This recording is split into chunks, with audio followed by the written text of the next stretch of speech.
They tried to erase his identity with a pair of clippers, but what they didn't expect was that he held the power to judge them. "Take off your cap." That was the first thing Deputy Calvin Maddox said. Not hello, not sir, not even a nod. Just those 4 clipped words, loud enough to echo through the concrete walls of the holding cell behind Hall B of the Fulton County Courthouse in Macon, Georgia. Darnell Hughes, 29 years old, stood with his wrists cuffed in front of him. He wore a dark grey suit, neatly pressed.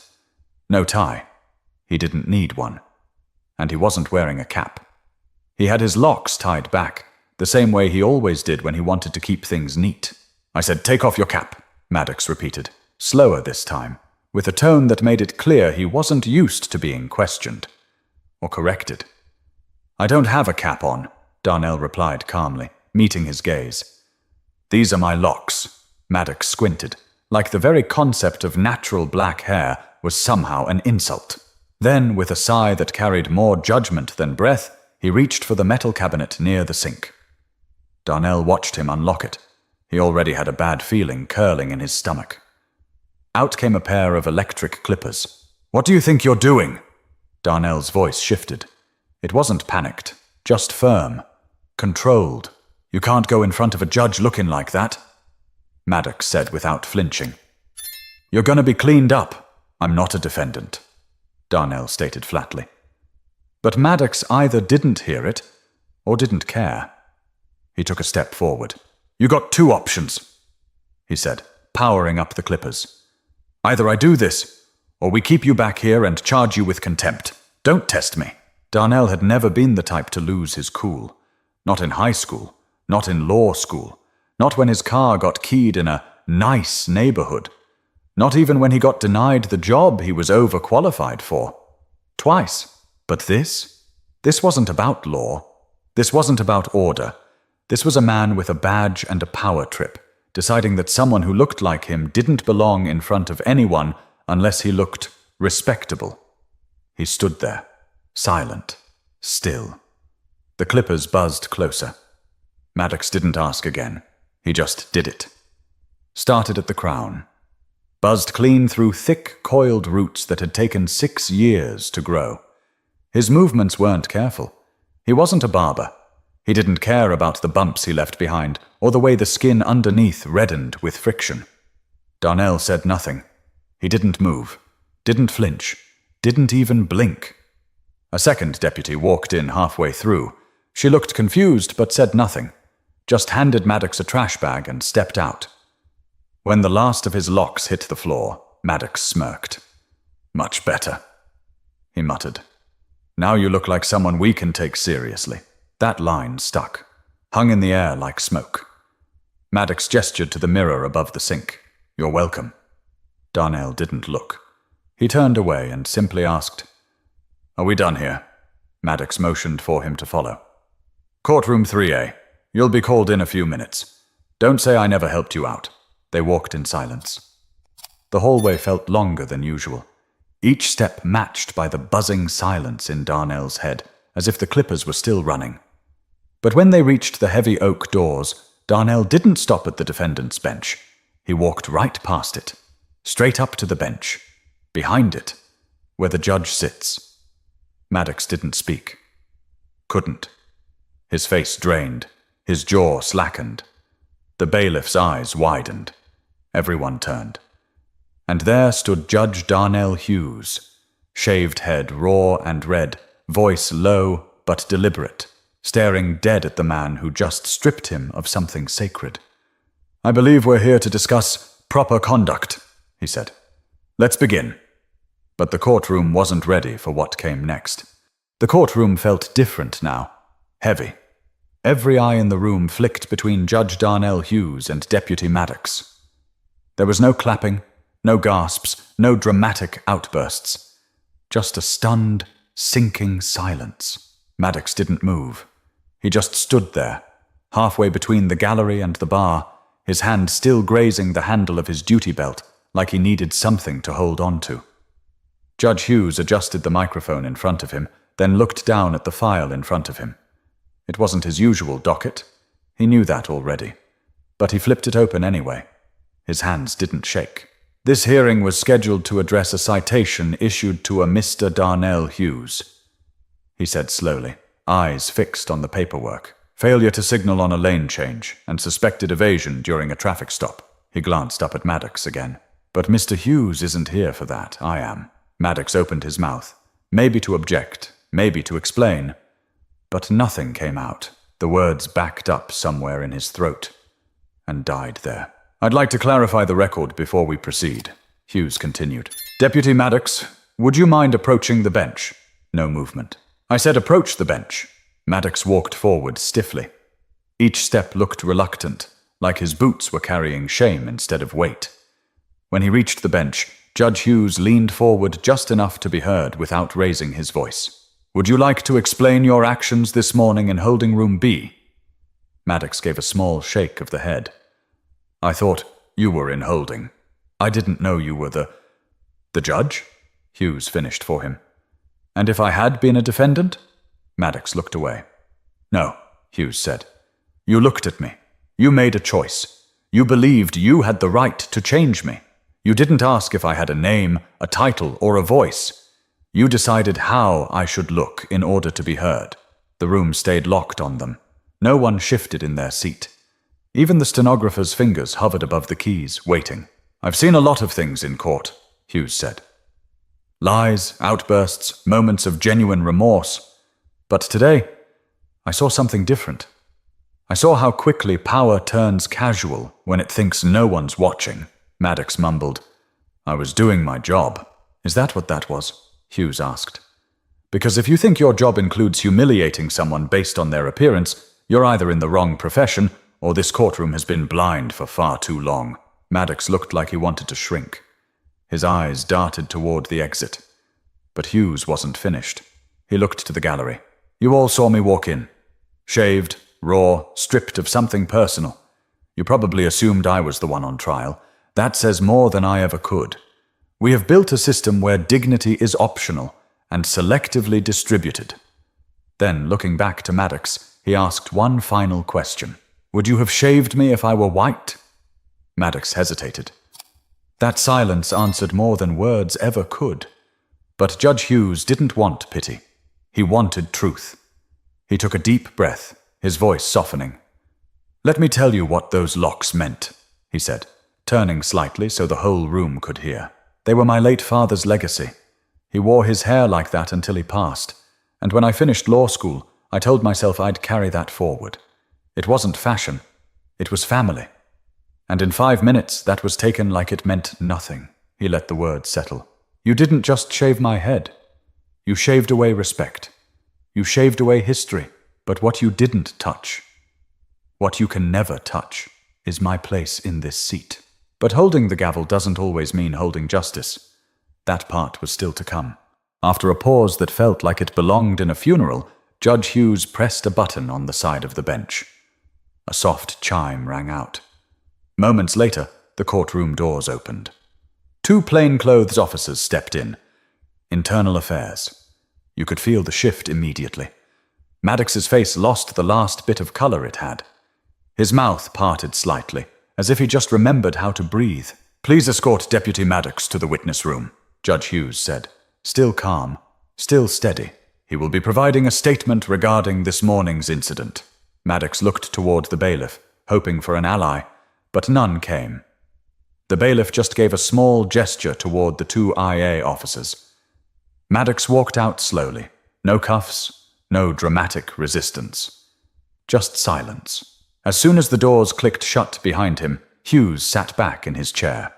He let his eyes scan the courtroom, landing on faces he'd seen before.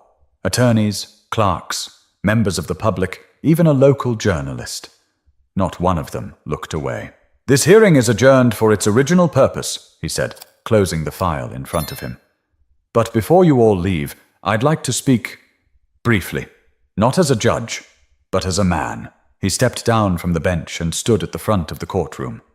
No robe now, just a man with a freshly shaven head and a voice sharpened by experience. I've sat through hundreds of cases, some hard, some heavy, but I've always believed that law, at its best, was about fairness, and I've done everything I can to uphold that. But what happened today wasn't just an insult to me. It's part of something bigger." He looked around, catching each pair of eyes one by one. "How many of you would have stopped that man before he shaved my head? How many of you would have spoken up if you thought I was just another guy in holding? The problem isn't just one deputy. It's a system that lets people assume, that rewards silence, and that protects the wrong kind of power." A young attorney in the back nodded. An older black woman in the second row wiped her eye. A public defender shifted in his seat. "We can't change the world with one ruling," Hughes continued. "But we can change how we respond to what we see. We can stop pretending we don't notice. We can stop saying, 'That's just how it is.'" A murmur rose in the room, quiet but undeniable. Then Judge Hughes walked back to the bench and pressed the intercom. "Have the court administrator reach out to the DA's office," he said.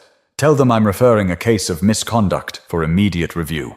He didn't name Maddox again. He didn't have to. As he turned off the mic, the bailiff leaned in.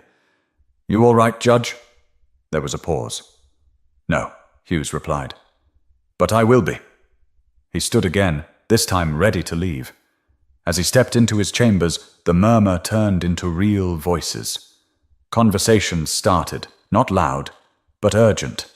Maybe for once something had cracked open. But outside that courtroom, not everyone was ready to accept what had just happened. The news hit local headlines before noon.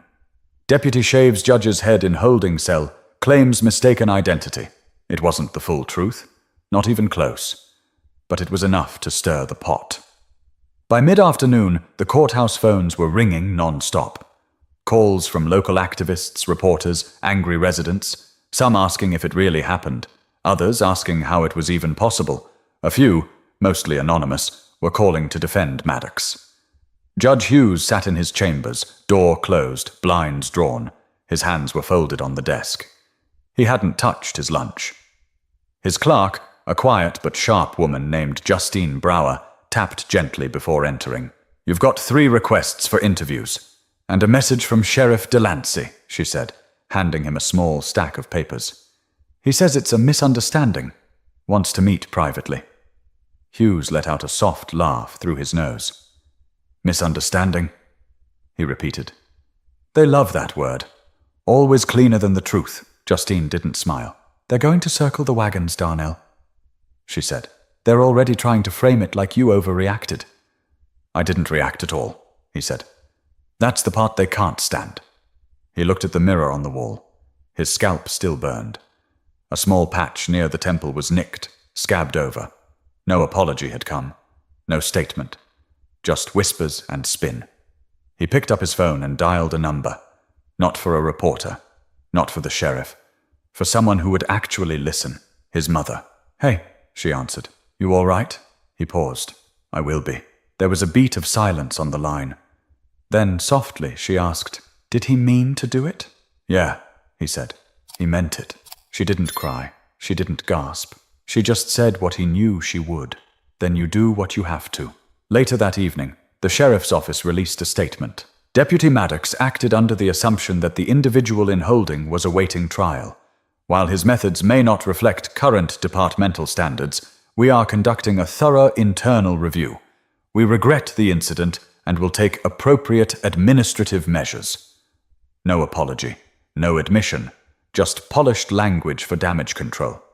Meanwhile, social media had already chosen sides. Some called Judge Hughes a hero for staying calm and composed.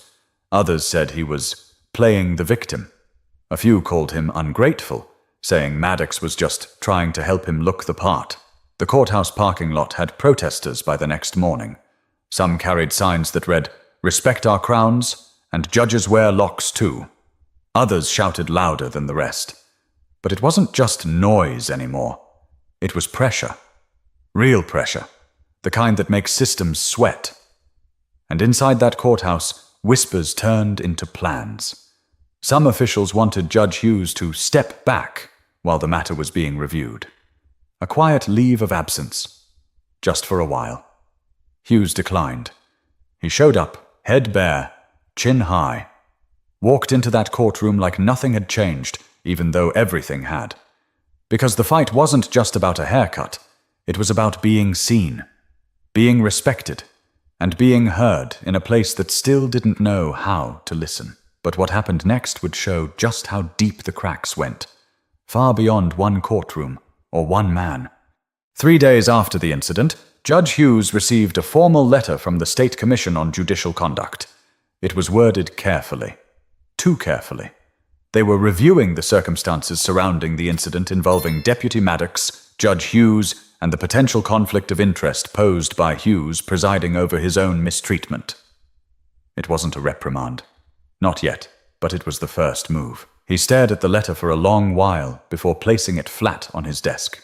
"They're trying to turn this into something about me," he said to Justine, his clerk, as she stood near the file cabinet, organizing his dockets. "That's how they work," she said without looking up. "Make it messy enough, and people stop paying attention to the core." He leaned back in his chair. "They want me to apologize for not reacting like a victim. Or worse, for having the nerve to sit in this seat while looking like someone they'd usually drag before it." Justine finally looked at him. "You going to the town hall tonight?" "Thinking about it." "Go." The Macon Community Town Hall that evening was packed. More than 200 people, black, white, young, retired, lawyers, teachers, truck drivers. The room buzzed with tension, and every person was watching the stage where a panel of speakers sat. Judge Hughes wasn't scheduled to speak. But that changed when the mic was offered to the floor, and someone shouted, "Let the judge talk!" Another joined in. Then another. The host looked toward Hughes with a shrug. He stood slowly and took the mic. "I wasn't planning on speaking tonight," he said. "Not because I didn't have anything to say, but because I wanted to listen first. But now I think it's time." He scanned the faces in the crowd. "What happened to me last week wasn't unique. That's what makes it worth talking about. The act was personal, but the thinking behind it, that's old, that's learned, that's institutional." A few heads nodded. One woman in the front whispered, "Say that?" "I've been called a lot of things since it happened," he continued. "Dignified, angry, professional, petty. But let's call it what it was. Violence. Not just physical, but symbolic. To say someone doesn't look fit to be in front of a courtroom unless they meet your idea of acceptable. That's a kind of power people don't even realize they're holding. Murmurs, now. A building energy. And now that it's public, they're trying to clean it up. They want to make it about process. Chain of command. Protocols. But let me tell you something. There's no protocol that explains shaving someone without asking. That wasn't confusion. That was control." Applause broke out. Brief but sincere. He looked down at the mic, then back up again. "I've sat in this judge's seat for almost 5 years. Earned it with a law degree, 3 bar exams, and one stubborn grandmother who wouldn't let me quit. And I'm not going anywhere." Longer applause this time. Louder.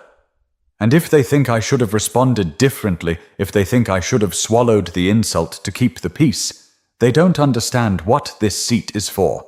Justice isn't always neat. It doesn't always speak in the proper tone." When he handed the mic back, people stood. And outside the town hall, a local reporter cornered him for a quote. "What do you say to people who think this story's getting too much attention?" He paused, looked at the camera. "I say it's not about me. It's about how easily we accept things that are wrong.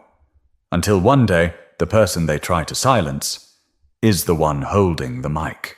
But as Judge Hughes would soon learn, speaking up often comes at a price. One he'd have to decide whether he was ready to pay. By the following Monday, the air around the courthouse had changed. The usual rhythm, lawyers chatting in elevators, clerks trading weekend stories, bailiffs sipping coffee, had been replaced by quiet nods and awkward silences. No one knew what to say to Judge Hughes anymore. Or maybe they did, but didn't have the courage to say it. The Judicial Conduct Commission hadn't made any formal decision yet, but the whispers were loud. Some said Hughes should recuse himself from cases involving law enforcement. Others hinted that maybe it was time for him to take a step back for the sake of public trust. That phrase, public trust, kept showing up in conversations, in opinion pieces, even in emails forwarded through back channels. But it wasn't about trust. It was about comfort. And Hughes had made people uncomfortable by refusing to disappear. On Tuesday, he walked into courtroom 3A and noticed 2 new deputies stationed near the back. Neither made eye contact with him. That wasn't new, but what struck him was the silence from the gallery. Usually people whispered while waiting for the judge to enter. Today they were watching, measuring, curious how a man who had been humiliated in public would carry himself. He did what he always did. Took the bench, read the docket, called the first case. Halfway through the morning, an attorney approached the bench during a sidebar and leaned in. "Off the record," she whispered. "You've got more people rooting for you than you know." He didn't smile, but he said thank you. Back in chambers, the emails were piling up. One in particular stood out. It was from the sheriff's office. Not Sheriff Delancey, but one of his captains. A formal request to meet and reconcile. Hughes stared at the screen for a full minute before clicking delete. Later that afternoon, a call came in from a retired judge, Charles Deloach, who had mentored him years ago. Deloach was known for being measured and respected, a white man who'd once written a landmark ruling on racial profiling in traffic stops. "You holding up?" the old judge asked. "I'm still showing up," Hughes replied. Deloach didn't laugh. "That's the hardest part." There was a pause. Then Deloach spoke carefully. "They're going to pressure you. Try to bury the issue in bureaucracy. They might even offer you a quiet way out. Don't take it. This isn't just about you." "I know," Hughes said. "But it's starting to feel personal." "That's because it is," Deloach said. "You made the system look in the mirror. That always hurts more than people admit." They talked for 20 minutes, mostly about the politics of power, the weight of silence, and how real change is rarely comfortable. When the call ended, Hughes sat in his chair and looked out to the window. The truth was, he was tired. Not just physically, but soul deep. Tired of code switching. Tired of smiling when he wanted to scream. Tired of being the one expected to stay composed while others did harm without consequence. He remembered his father once saying, "They'll forgive you for being smart, but not for being proud." Back then, it hadn't made much sense. Now it did. Still, pride wasn't what drove him. Purpose did. And so the next day, when the local bar association invited him to speak on professional resilience, he accepted. He didn't ask who else would be there. He didn't prepare a script. He would just show up as he was. Bald, tired, unapologetic, because every time they tried to push him out of view, he'd answer the same way, by standing taller. But standing tall was only part of it. The time was coming to turn pressure into action. The conference room inside the Macon County Bar Association building was modest. No grand chandeliers or polished marble, just beige walls, folding chairs, and a podium with a squeaky mic. But the energy in that room was thick. People didn't come just to hear about professional resilience. They came to see what Judge Darnell Hughes would do next. He arrived 10 minutes early. Alone. No security detail. No entourage. Just a man in a dark blazer and an open-collar shirt, scalp still healing under the glare of fluorescent lights. A few attendees greeted him cautiously, unsure if they should acknowledge what had happened.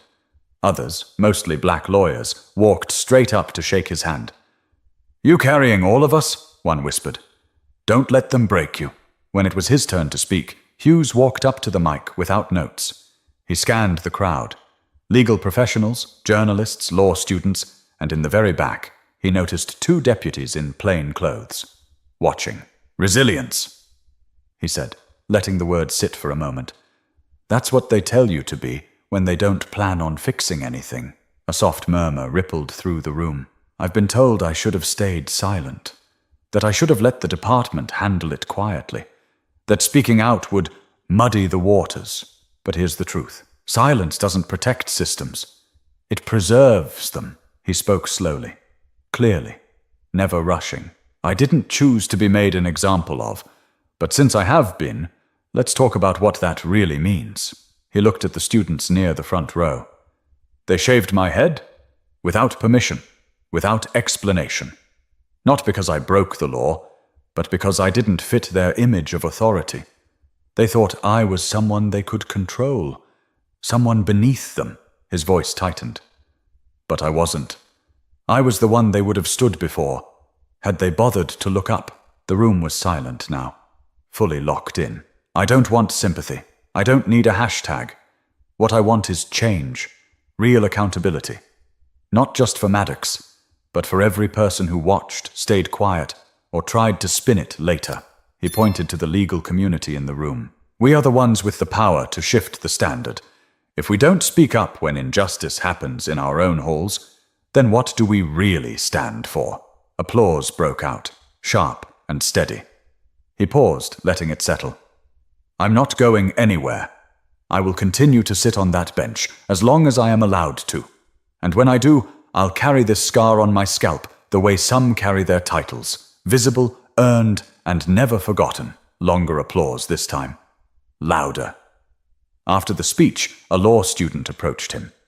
Judge Hughes, I'm sorry this happened to you. He shook her hand gently. I'm not anymore. If it hadn't happened, too many folks would still think that silence is safety. Later that night, on the local news, they aired clips of his speech. One soundbite stood out and made its way online. Resilience isn't staying quiet, it's standing up while they try to cut you down, and still refusing to shrink. By morning, that quote had been reshared thousands of times. But behind the scenes, the pressure was only building. Judge Hughes received a message from an old colleague at the state capitol.